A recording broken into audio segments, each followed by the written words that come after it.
agora de manhã, viu que eu tava falando, o que eu tava no carro, viu que eu tava falando disso. Então agora, bora!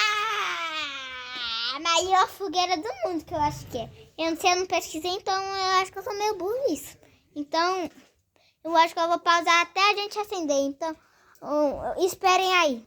Henrique, você tá doido pra fogueira acender? Eu tô mais, eu acho. Laura, você tá ansiosa pra acender a fogueira? Tô. Você tá ansioso pra fogueira? Sim. Tô ansioso. Deixa eu mostrar. Olha o tamanho da fogueira. Ficou. Já vai. Então, bora. Vamos ver, eu vou queimar o papel. Bora ir. Vai, tá indo, tá indo. Tô mundo inteiro. Tá tentando fazer.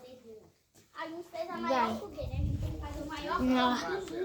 E fez extrato. Pai, coloca na madeira.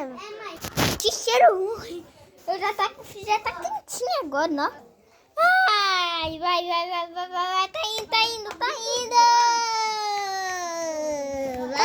Deixa eu ver você disse, pausou. Pausou? Não, ainda não tá pausado. Tá começando. Galera! Tá começando, galera. Cheiro ruim, galera. Tá cheiro ruim. Muito ruim, né, galera? Cheiro ruim. Cheiro ruim é esse. Tudo. Olha isso. Cheiro ruim. Que isso? Ainda bem que eu coloquei essas folhas aí, viu?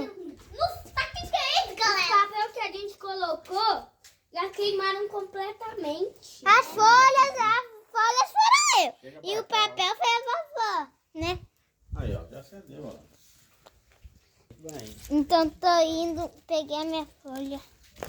Então, joga. Deixa que eu gravo Cuidado pra aí, você, viu? Henrique. Nunca se atrapalhou o vídeo. Criança chegar perto. Apareceu você com a roupa completamente.